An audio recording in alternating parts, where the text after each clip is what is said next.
Bom dia, meus irmãos. Estamos aqui em mais uma escola bíblica dominical da Quarta Igreja Batista do Rio de Janeiro. Durante esse trimestre, estamos trabalhando o tema Proclamando e Vivendo as Escrituras. E quando falamos de Escrituras, estamos falando da Bíblia como um todo, Antigo e Novo Testamento. Quando pensamos nas Escrituras, nós estamos falando nos 5 primeiros livros da Bíblia, conhecido como Pentateuco. Falamos sobre os livros históricos que contam a história do povo de Israel desde a sua chamada até o momento em que eles estão distantes do Senhor e precisam ser advertidos ou arguídos pelos profetas. Estamos falando dos livros poéticos, Jó, Salmos, Provérbios, Eclesiastes. Estamos falando de todos os livros que hoje fazem parte do cânon da Palavra de Deus. E aí, então, quando a gente começa a imaginar tudo isso, a Bíblia, em todos os momentos, nos chama à reflexão sobre a nossa vida, o que estamos vivendo e o que estamos falando. Não adianta um discurso sem vida. É preciso vivermos aquilo que cremos. E aí, então, estaremos proclamando, estaremos pregando a palavra do Senhor. Hoje, nós estaremos lendo um dos livros dos profetas menores, o livro de Miqueias. Profetas maiores e profetas menores é apenas uma forma de divisão da Bíblia, pelo tamanho do livro, mas não pela importância dos profetas à sua época, pela importância dos profetas no meio do povo de Deus, condenando a corrupção, condenando o distanciamento do Senhor, condenando o pecado. Miqueias, seu nome significa quem é como o Senhor. E olhando para a vida de Miqueias, aquilo que a Bíblia nos fala a respeito dele, de onde ele era, Miqueias provavelmente era um pequeno fazendeiro que sentiu nas costas o peso da opressão dos poderosos, dos corruptos, daqueles que usavam do seu poder e da sua força para oprimir o povo, tudo isso sendo feito por causa de ganância. O texto áureo, ou o texto que destacamos nesse livro, é Miqueias capítulo 3, versículo de número 11, que diz assim: seus líderes julgam a troco de suborno, seus sacerdotes ensinam por lucro, e seus profetas adivinham em troca de prata. E ainda se apoiam no Senhor, dizendo: o Senhor está no meio de nós, nenhuma desgraça nos acontecerá, ou nenhuma desgraça vai nos acontecer. Vocês estão vendo o que Miqueias escreveu e tentem imaginar na caminhada do dia a dia, hoje cada um de nós como cristãos, se temos alguma coisa diferente ou se estamos vivendo alguma coisa diferente do tempo que viveu o profeta Miqueias. Corrupção no meio da liderança civil, corrupção no meio da liderança religiosa, um povo distante do Senhor, muitas vezes não fazendo aquilo que é a vontade de Deus. E para sabermos o que é a vontade de Deus, nada melhor do que estarmos olhando para o manual, a palavra do Senhor, a Bíblia Sagrada. E devemos tratar a Bíblia como um todo, Antigo Testamento, Novo Testamento. A Bíblia é um conjunto de livros inspirados pelo Senhor, que devem nos servir de guia, de direção, de bússola para podermos fazer no nosso dia a dia aquilo que o Senhor espera que estejamos fazendo. Pensando em tudo isso, Miqueias começa repreendendo a sua liderança civil. Miqueias começa a falar contra os reis, a falar contra os juízes, a falar contra aqueles que eram corruptos. Por ganância financeira, os juízes estavam tomando decisões em cima de quem pagasse mais. Então, quando eu começo a olhar para essa situação, eu também começo a chamar a sua atenção para olharmos para o nosso dia a dia. E quero destacar que cada um de nós exercemos lideranças. Liderança em algum aspecto da nossa caminhada, da nossa vida. Talvez você esteja liderando a sua casa, a sua família. No seu ambiente de trabalho, talvez você lidere uma equipe de 1, 2, 3, 20, 50 ou 100 pessoas. Você, no seu ambiente eclesiástico, talvez esteja liderando um grupo de escola bíblica, um pequeno grupo, um multiplicador, mas nós somos chamados por Deus a vivermos essa experiência de liderança, mas uma experiência de liderança responsável. E aí precisamos compreender que liderar é abrir mão dos próprios interesses em prol do interesse coletivo. Quando começamos a entender que somos chamados à liderança, ou como profetas do Senhor, ou arautos do Senhor, a nossa preocupação não é mais o que o povo quer ouvir, mas sim o que o povo precisa ouvir. Além de tudo isso, precisamos estar conscientes que eu e você, cada um de nós, prestaremos contas diante do Senhor. Mas aí, voltando à repreensão e advertência aos líderes civis, no capítulo 3, versículos de 1 a 4, Miqueias diz o seguinte: Então eu disse, ouçam vocês que são chefes de Jacó, governantes da nação de Israel. Deveriam conhecer a justiça, mas odeiam o bem e amam o mal. Arrancam a pele do meu povo e a carne dos seus ossos. Aqueles que comem a carne do meu povo arrancam a sua pele, despedaçam os seus ossos e cortam-no como se fosse carne para a panela. Um dia clamarão ao Senhor, mas ele não lhes responderá. Naquele tempo, ele esconderá dele o rosto por causa do mal que eles têm feito. Irmãos, quando nós observamos essa situação que estava vivenciando Miqueias com o seu povo, nós precisamos olhar para a visão do que nós chamamos de justo. O que é justiça para nós que somos igreja do Senhor nos dias de hoje?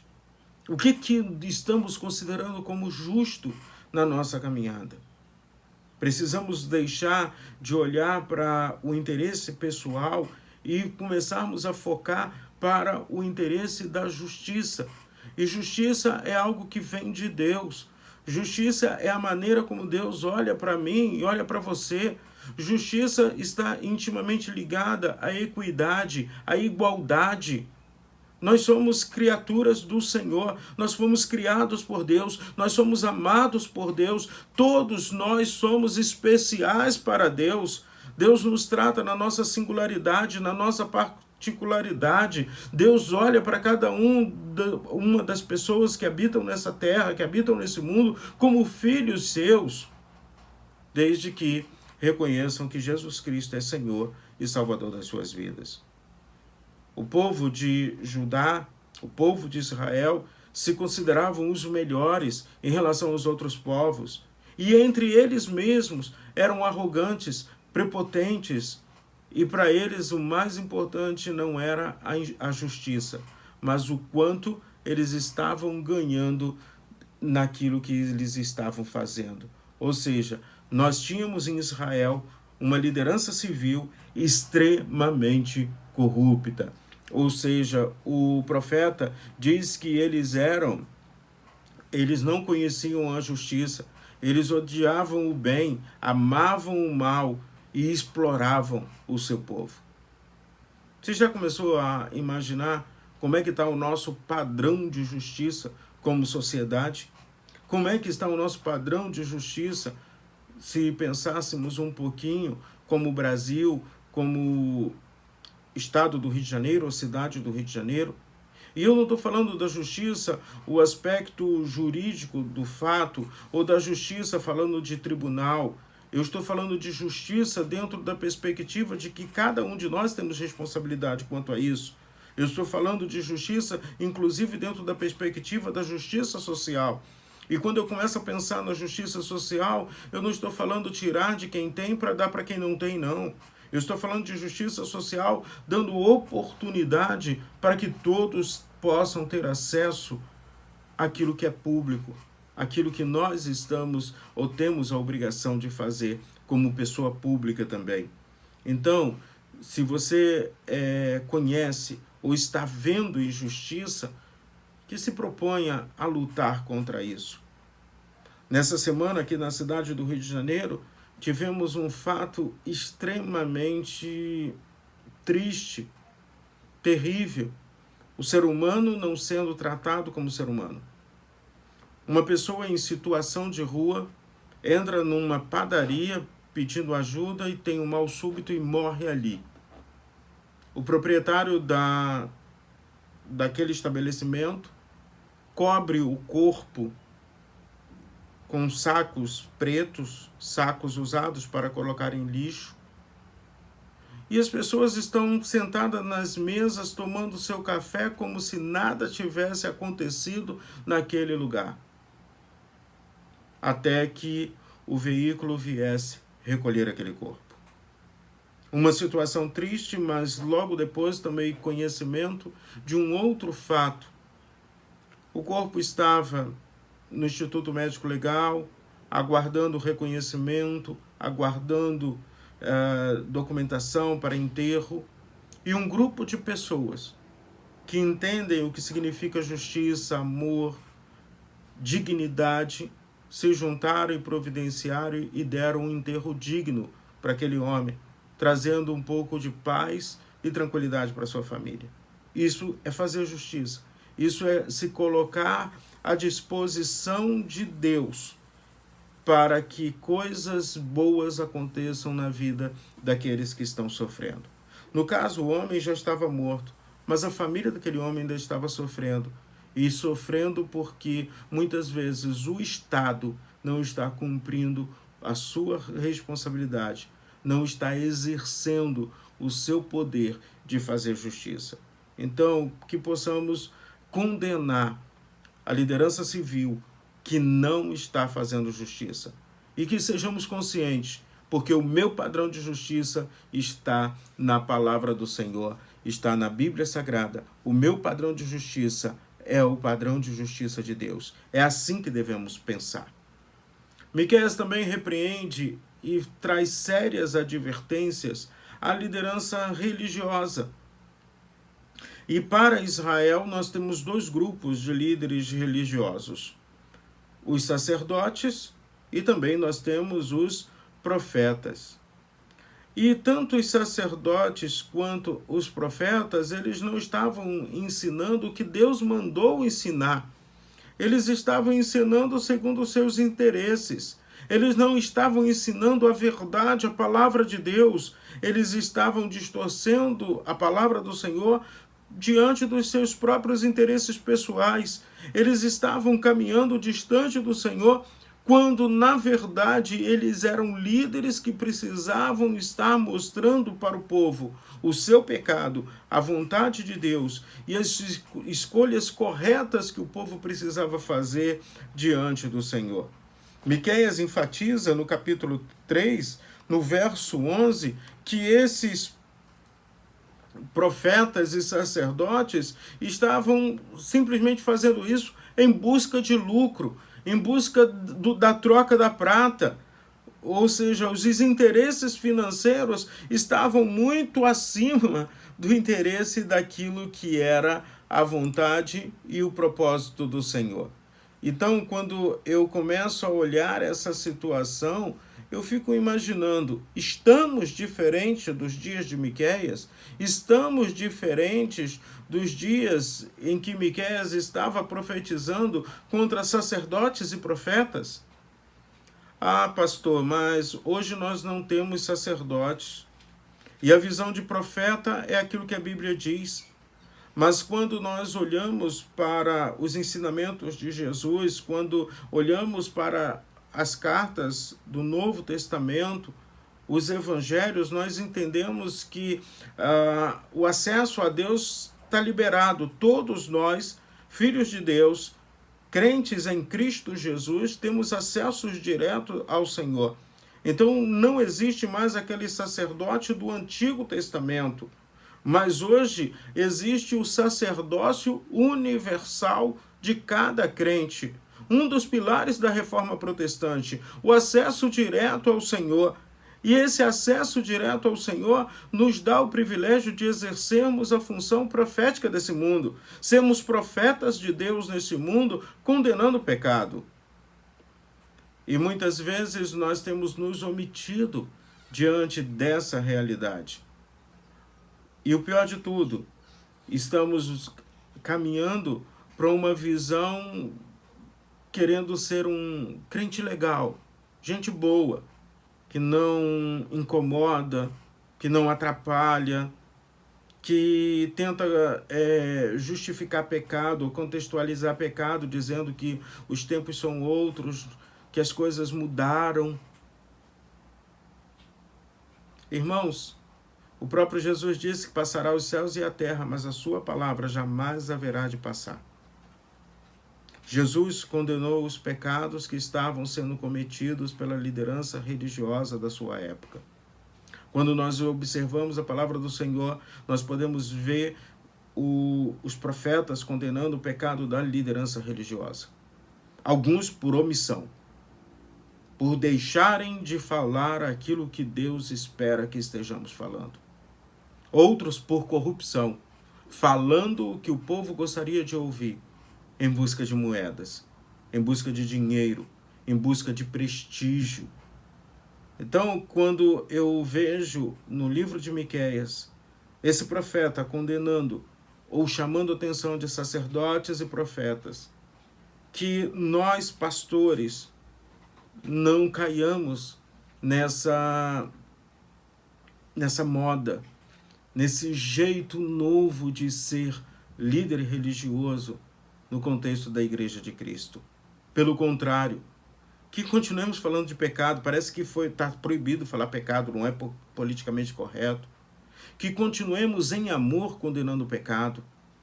Que possamos fazer da nossa experiência com Deus também uma experiência que possa ser imitada pelo povo que está a nos cercar. Que sonhemos com profetas de verdade, falando e anunciando a palavra do Senhor. E aí então, nós podemos então caminhar e ver qual é a atitude do verdadeiro arauto do Senhor, do profeta de Deus. Quando a gente pensa na palavra arauto, na Idade Média, o arauto era aquele oficial do rei que chegava em praça pública e anunciava um decreto do monarca, ou que anunciava uma guerra, ou declarava uma paz, ou estava anunciando vitórias do seu reino. Então, quando nós começamos a pensar em arautos do Senhor, Miqueias diz o que ele está fazendo. Ele não está pegando os outros agora, não. No capítulo 3, no verso 8, ainda do livro do profeta Miqueias, ele diz: mas quanto a mim, graças ao poder do Espírito do Senhor, estou cheio de força e de justiça, para declarar a Jacó a sua transgressão e a Israel o seu pecado. Olha só, que legal. Ele diz primeiro que ele está cheio do poder do Espírito do Senhor, do poder do Espírito Santo de Deus na sua vida. É tão interessante que muitas vezes enfatizamos o dia de Pentecostes, temos a convicção de que o Espírito de Deus está em nós e habita em nós, ou como o próprio Paulo pergunta, vocês não sabem que vocês são templos do Espírito Santo? Mas quando chega na hora de anunciarmos as verdades do Senhor, nós temos nos omitido. Parece que perdemos a força, nos acovardado em condenar o pecado e a transgressão do povo que nos cerca. Mas eu sempre deixo claro que com Jesus aprendemos a fazer tudo isso em amor. devemos buscar fazer tudo isso em amor. E não podemos, de maneira nenhuma, negociar as verdades divinas. A nossa função neste mundo é pregar as verdades que o Senhor já nos mostrou, já nos apresentou pela sua palavra. E, irmãos, quando falamos de pregação da palavra do Senhor, quando falamos em sermos arautos do Senhor, quando imaginamos ou nos imaginamos como profeta do Senhor nesses últimos dias, não estamos aqui apenas para proclamar o caos ou estarmos com declarações que sejam destrutivas.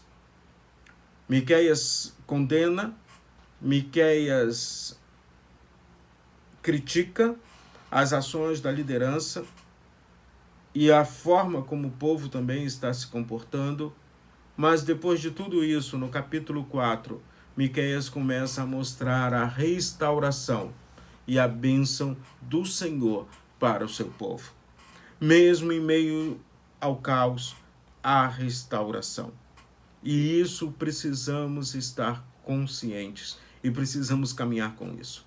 Nem tudo está perdido para aqueles que são de Deus. Pelo contrário, não temos nada perdido. No meio do caos podemos ver as bênçãos do Senhor.